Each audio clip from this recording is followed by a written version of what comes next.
Hi, my name is Claudia and I am one of the trainers at MBS. And today what we're going to be going through is a little mobility and a little body weight strength at home workout.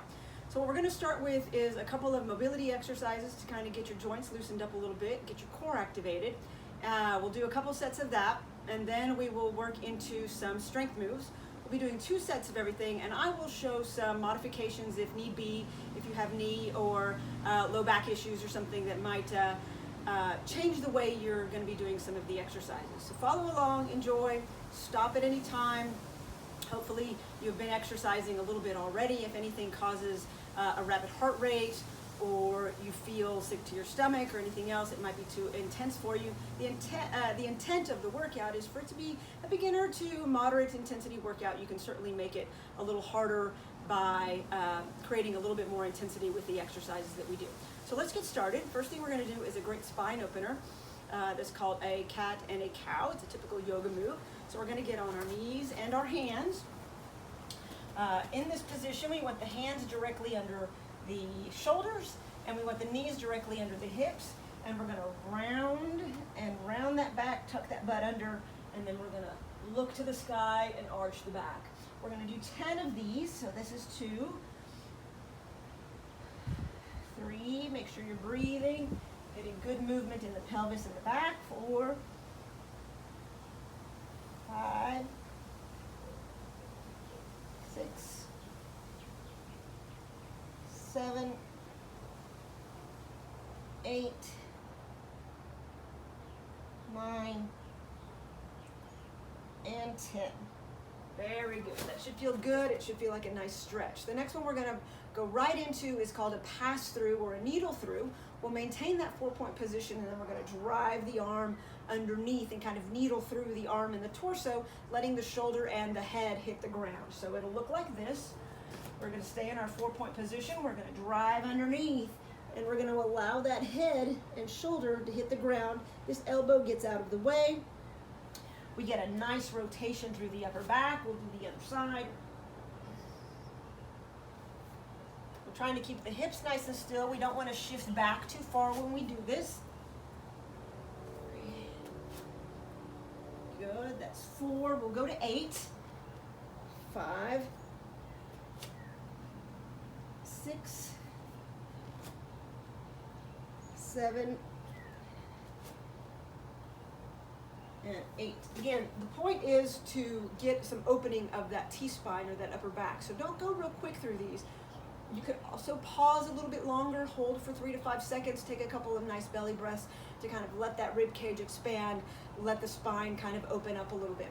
Okay, now we're going to flow right directly into a hip flexor stretch, which we typically get pretty tight.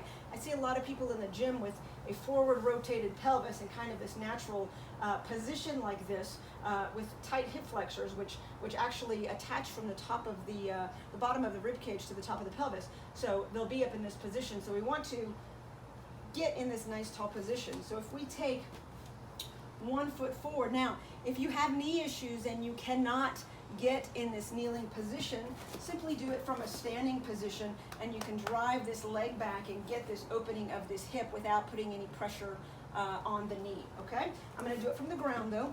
We're going to get this foot slightly in front of the knee to give us room to shoot forward. Get a tight tush on this left side, which will tighten. You'll feel a tightness through this quad, opening of the hip flexor, and then we're going to just drive out as we go forward and come back to our start position where our hip is over our knee. And we're going to do 4 of those. So 2, 3, and 4. And then we'll switch to the other side. I'll give you a little front view. We'll take our stretch side down, right? And we're going to lean forward and rotate, keeping the leg with the knee down, keeping that glute nice and tight, right? So we want to have a tight tush on that side. 2, 3, and 4. Good. That was 1 round of the first circuit. Let's repeat for a second round. So we're doing 10, 8, and 4 per side. Okay, so let's do 10 on our cats and our cows. 1, 2, don't forget to breathe. 3, 4, 5, 6, 7, 8, 9, and 10. That is a great exercise if you have low back pain. That's a great safe move to open up the spine a little bit and get some mobility through your back muscles, okay? So we're gonna go right into that needle through. We'll go 8 repetitions, so 4 per side. We're gonna drive 1, 2, 3, 4, 5, 6, 7, and 8. Again, if your knees bother you, bring a chair towards you where you can actually put your hands on the chair, right? So if I had a chair here, my hands would be here, and I could do my slide through in this position so I don't have to get on my knees, right, for those moves. Our hip flexor stretch will be next, right? So we'll go here, foot a little wider or longer than the knee, so we've got room to shift forward. We'll drive and get that big stretch. Good, we'll do 4, 2, 3, and 4. Good, let's do the other side. We'll turn this way and we'll take the other side and go 1. Good, you should feel that stretch all along the side of your body there. 2, 3, and 4. Feels good for me. Hopefully it feels good for you. All right, now we're going to move into some strengthening exercises. So what we're going to do is actually do a leg exercise, a back exercise, and a chest exercise. So we're doing full body workouts here, which is a great way to do your workouts because we get a little bit more bang for our buck. We use more muscles.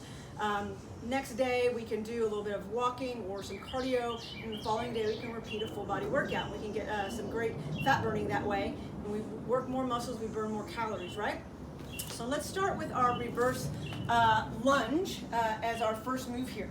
So we're going to start towards the end of our mat or our workout space, and we're going to step backwards. Now stepping backwards is a great regression in the lunge process, right? Oftentimes when we lunge forward, we're putting a lot of stress in that knee when we jump back to our start position. But if we're just stepping backwards, we don't have that same pressure on that knee. So stepping backwards is a great way to start lunging or using this particular move, right? So from this position, we're just going to go back as far as we can, drop that knee down a little bit, and then come back to the top. And we're just going to do 5 per side, okay? So 1, 2, 3, 4, and 5. Good. You'll notice at the bottom position that my knee and my ankle are pretty well in line with each other, right? We don't want to get a huge shift forward past the shoe. That can create a little discomfort. Now, if you have some knee issues, let me bring my table around here. And one of the things you can do if you have a table, a cooler, an ottoman, a chair, is actually get up right next to it. So now my knee cannot go forward. The table's in the way, right? So this is a great way to monitor your movements without having a coach right in front of you. And I can use the table also as a help to get me back up. So I can step back, put my hands on my table, and actually pull myself back up with the use of the table a little bit or the chair, right? And there's no way, again, that I can do this wrong, otherwise I'm driving the table forward, right? So let's get into that second side. 1, 2, and I can put my hands on my table if I need balance. 3, 4, and 5. Good. That's a great leg exercise. I'm move this off of my mat here. A great leg exercise that gets the inner, the outer, and the tush. So that's a great one. So the next one we're going to do is a Y and a T for the back muscles. Now, there's our Y, and there's our T. Okay, so we're going to do actually 8 repetitions per letter. And I like to have clients wrap their fingers, their thumbs up, kind of like they're hitchhiking, and we're going to go into Ys, and we're going to do it in a slightly bent over position. So we've got a little bit of a bend here, we want our neck nice and neutral, and we're gonna drive up into this Y and then come down. Now, the key is to feel those back muscles working a little bit. This is 3, 4, 5, 6, 7, and 8. Good. The more tension we put in the movement, the more muscular work we're going to get out of it, right? I can be real lazy with that move and not really get much out of it, but you should be feeling that in the shoulders and the upper back. So after we do our 8 Ys, we're going to go into our 8 Ts, which is our straight out from here, right? 1, 2, and you'll notice how I'm kind of pushing my thumbs backwards to get a little external rotation to create a little bit more work in the shoulders and the rotator cuff area, right? So this is 4, 5, 6, 7, and 8. All right, that's good. So that's our leg and our back. Now let's go to a chest move. Let me move my mat back just a little bit so I can move my table in just a little bit. Good. All right, so a couple ways to do push-ups here. Now we can do the standard push-up, which is feet on the ground, hands on the ground, doing full push-ups. A couple things you want to notice with a push-up. Your elbows should not be way up here, and your hands should not be way up here. What I see happen with that is, and again, pretend I'm laying on the ground here, is I see people pike that booty up, and they're kind of just doing these little, tiny little pulses. We want to get a full range push-up, but we got to find a position where our strength can handle the full range push-up. So a couple things we can do is we can use a wall, right? So if this came up to the top, I could put my hands on a wall and I could do push-ups from that position, right? If I'm a little stronger, I could do the back of a chair, or I could do the countertop in my kitchen and do my push-ups. I could come down to a table. So let's say I'm holding onto the edge of my table, I get nice and square, I come down to the bottom of my push-up and I press up. Now, maybe that's a little too challenging for me, but the countertop is a little too easy. How do I make this a little easier? I can come to my knees. Again, I don't want that booty back. I want my tush tight, get my feet up, and then I can come into a push-up position from right here. Maybe that's what I can manage. Maybe I need to do it from the ground, and I can, again, tush, get tight. I don't want this. This is not a good push-up, right? We want to go down with the chest and up. Down with the chest and up. We want to make sure that we're getting the work mostly from the chest and the front shoulders, not kind of doing this poor core move, right? The idea of a push-up is to strengthen the pushing muscles of the chest, but also to work the core and keep us in a nice pike position. So let's go anywhere from 8 to 10 push-ups, depending on your level of intensity, right? Maybe if you're doing it up on the wall, 10 to 12 push-ups would be a good number for you because it's not super challenging. Work your way down to where you find an intensity that you can manage about 8 to 10. Once you find that, that'll be your push-up variation for a couple of weeks until you work your way down a little bit, okay? So I'm gonna kind of go medium here, and let's do, I'll do 8 push-ups from my knees. If you can do them from your feet, great. So let's get into position. Again, hands are not too forward. This is not a good push-up, right? We want to squeeze the tush. I like to lift the legs so my hamstrings are working a little bit, and then I'm going to come down from knee to head. 2, 3, 4, 5, 6, 7, and 8. All right, awesome. Good point right now to grab a little bit of water if you need to, and let's run through our second set. We'll go back to that reverse lunge, okay? So I'll do it here with our table as our guide, so we don't let the knee shift forward.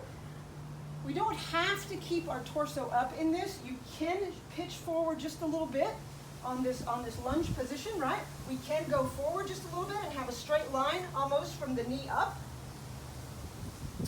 Good. 2, 3, 4. We'll go to 5. Good. 5. Other side. 1, 2, 3, 4, and 5. Good. This is also a big test of stability and balance, that lunge, right? You might find that your feet are kind of shaky, your knees are kind of going everywhere, go nice and slow, brace your belly, get some stability. Remember, we walk on one foot, we don't hop, right? So you're always on one foot, especially if you've added some walking to your cardio workouts with the pandemic and not being able to go to gyms too often, or not wanting to. If you're walking or running for exercise, having single leg, hip, knee, and ankle stability is crucial for you not to get an injury with this overused type exercise, which is walking and running. Okay, so let's do our Ys and our Ts. So I'll do them facing the camera this time. So 1, 2, make sure that neck is in neutral. 3, 4, we'll go to 8, 5, 6, 7, and 8, and we'll go right into our T's. Palms forward, thumbs out. Squeeze that back. 1, 2, 3, 4, 5, 6, 7, and 8. Awesome, awesome, good. So we've done mobility, we've done a little strength. Let's do a little static stretching, right? Which is a little different than what we did initially to get warmed up. When we got warmed up, we were kind of moving into the stretches, right? Getting the joints, the tendons, the ligaments all ready for our exercise. Post-exercise is when you want to put in the static moves, right? The standing quad stretch, which is a great one that you can do. You can hold this position if you need to hold on to a wall while you do that for balance. You don't want to be here though, right? We want to drive that foot towards the tush and really straighten up the hip and the back. And we'll hold this, usually static stretches, we like to hold between 30 seconds to a minute, about that.